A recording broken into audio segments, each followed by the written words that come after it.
Hello everyone, welcome back to Brick Build. Today we will be reviewing set number 71817, Lloyd's Elemental Power Mech, from the new wave of Ninjago Dragons Rising sets. This set is for ages 7 and up and includes 253 pieces, which makes 3 minifigures and 1 build. Starting off with the box, we see the usual Ninjago banner at the top with the Dragons Rising logo right here, and in the bottom right, the 3 minifigures that this set comes with. The front of the box is done extremely well with the contrasting color palette I see from the Lego build with its background. Taking a more close look at the background, we can actually see a gate behind Lloyd right here and here. We can also see next to a portion of the arm a small, almost shop-like, just a hut. And finally, this may be an Easter egg for the new part 2 of the Dragons Rising Season 2 that's coming out. But in the distant background, among the fogs, you see, if you look really closely, a dragon and a temple in the background. I really like these Ninjago sets releasing before their actual before the actual season releases, because then we can see all these Easter eggs in the fun graphics that they've made here. On the side of the box, we see more graphics where you just see Lloyd attempting spinjitzu, or this could even be air jitsu. We really just don't know. And at the back of the box, it shows us how to customize the ninjas' mechs. This is Lloyd's mech with Sora's mech and Kai's mech. How it comes off into 4 pieces with the sword, so actually 5. So we got 5, 7, and then, or 6, and then 6 as well. And they can all be customized.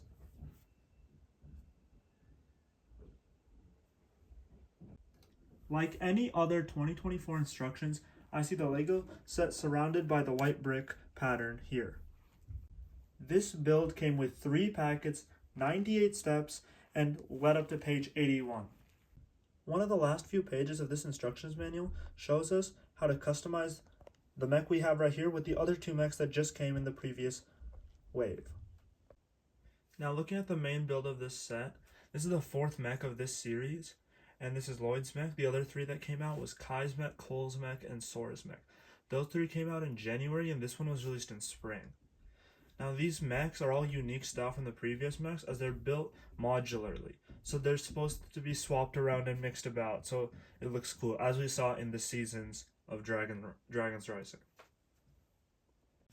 There are 3 to 4 main parts that come off. Firstly, the arms come off.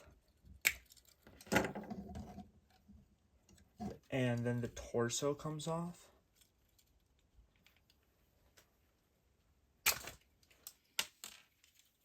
The torso, the arms, and finally the swords come off.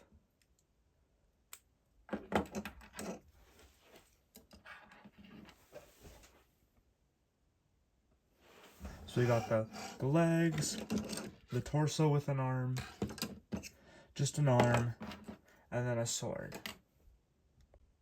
Now for the purpose of this review, I've just built the mech back up. And just something off the bat I noticed is for Lloyd's mech, there's just a really different color scheme. We can see it's of course the normal green and gold as Lloyd colors, but we also see maroon and black. Now this is something that I think goes against Ninjago philosopher, those designers, their philosophy, because of the fact that almost all Ninjago mech suits or anything the ninja use are customized to that ninja. For example, earlier we saw Kai's mech, which was usually red. Sora's is pink and white, and Cole's is black. Now this is a little different, as we can see it has Lloyd colors, but it also has a few other colors. The top of this head also makes it look like an Oni, like Lloyd in his Oni form, with the top with the horns, and the black here, and then the green for his Dragons Rising and Spinjitzu form. So that's just something new that I've seen, and something that I don't really know how I feel about it, because it looks okay, but I think it could have looked a lot better in green. But it has been 13 years that Lego Ninjago has been making sets, so I think mixing up the color scheme only makes sense now. So it does look pretty cool still. So for starting the review of this one, I'm going to start from the bottom. We have these really cool feet designs, and it basically looks like a shoe on the mech. Something like that looks really cool with this arch right here, and connecting it to the leg, there's a ball joint in the back. This is different from most because a ball joint in the back is usually not how it works. It's usually a ball joint on the bottom. Makes it look cool and gives it more range of motion right here. Then moving up from the leg, we see this green right here, and it looks okay. There's just a color contrast between it, and if this mech was more green, it would look a lot better, but since it's not, doesn't. Also right here, it's like gets a lot sleeker, and then there's just a block here. So if they would have better covered this up, it would have looked pretty cool as well. Moving up right here, we have these legs with ball joints again for full range of motion. And then we're also up to the torso. Now, because it's a modular build, the torso can be taken off, but it can also allows for moving. So now this mech can move side to side, also pretty cool. On the sides of this, right beneath the torso, we see 2 sword holders, and I love when Lego sets include this because I don't have to hold the swords or put them somewhere else when the main ninja is actually in the build doing the fighting. So now moving up to the torso, right here we see a unique Dragon's Rising only printed piece, which just does make the mech look a lot better with this piece. There's actually no stickers in this mech, which is also pretty good, as when they add printed pieces, I like it as well. Now, moving here, when we open it up, there's actually a really easy place to fit minifigures in. So it's really easy, and there's also space on the side, so it's not that hard to put in or take out. Moving up, there's this helmet here, and I don't really know what to think of this helmet. It looks kind of funny. So this mech is reminding me of like Lloyd in his Oni form, and his good side and bad side, like kind of put together, because this looks like an Oni mask with the horns on top, but it's also giving me some Samurai X vibes, which also makes it look okay. Now, moving in the back, there's actually not much here. It kind of just loses it. That 1 gold piece does help a lot, actually, with the 2 shoulder blades that are gold, but it's just, at least it connects it a bit more, but then the back could really use some work. Another cool thing coming off the arms are these really cool translucent green pieces. They're just making it look like Lloyd's energy is coming out from the back, like with the green energy that's coming out, which looks pretty cool. Also, another thing that the other mechs did better than this mech is that they, right here on the arm, it looks kind of weird with the green just popping out, which I really don't like. They could have done a better job covering it up like other mechs that they have done, but they have it. And then we have the normal hand right here. And the interesting thing about this mech is they actually have 2 sets of swords. They have a smaller sword here and a bigger sword there, which is pretty cool that they didn't just put the same sword, because in a real fight, Lloyd wouldn't be having 2 of the same swords. He'd have a bigger sword and a smaller sword. So, looking at the mech's posability, it's actually pretty posable, which is something I really like, and it's because of the use of all those ball joints. The mech is extremely flexible, and it just gives it more personality because you can put it in so many different fighting forms. The first 2 minifigures of this set is Lloyd and Nia in their mech pilot suits. These minifigures are not exclusive, as they came in the Eagle the Master Dragon set, but they're the perfect choice for this set, as with the other set, that set is $70 and they were exclusive in that set. So if you really wanted these minifigures, you're going to have to buy it from that set.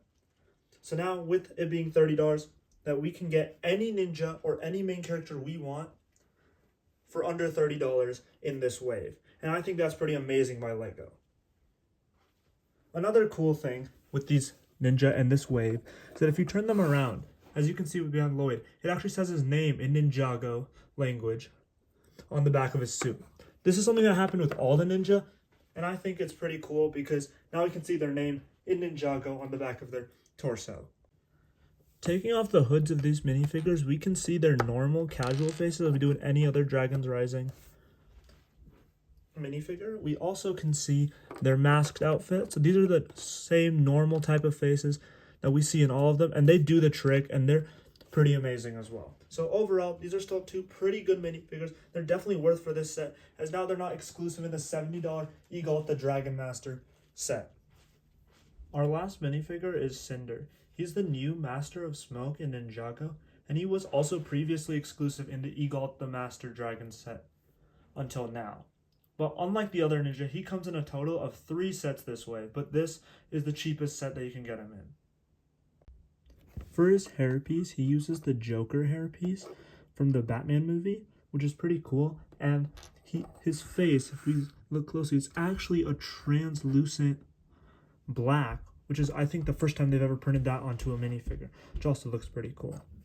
This sand type of coat he has here, also the one Jordana uses, also just makes him look a lot more three-dimensional, which is something that I love about him as well. The actual suit that he wears under is also really good. I just love how the light blue pops out with the purple contrast. It just makes the character just so much more detailed and just so much better. Looking at the back here, I also like how they have added these scuffs and like rigid edges so you can see shatters and breaks in his armor. So it's not like he's a new minifigure and he's been wearing this armor for some time. In all, this is just an amazing and super detailed minifigure. Well, overall, I think this is an amazing set as it gives 3 amazing minifigures and a really cool looking and sizable mech, all built in 253 pieces for just $20. The main value for this set is its minifigures, as the mech isn't as good as the previous models. Don't get me wrong, the mech is still amazing, but previous models are just that good that it's hard to compare. And these minifigures are well worth it. I just think it's amazing that LEGO decided to take exclusive minifigures from bigger sets and offer them in smaller sets, so that more people can get these minifigures. I can't remember a time when all the main minifigures of a wave have been available for under $30, and this is genuinely amazing. Having these cheap LEGO sets is a great thing in this wave for collectors. It's great for kids, and also all these sets are really good. They're not bad at all. In all, this is a great LEGO set, and I would definitely recommend getting it. Well, let me know what you think about this set in the comments below. If you enjoyed, make sure to leave a like, and subscribe if you're new. Thanks for watching, and I'll see you all next time.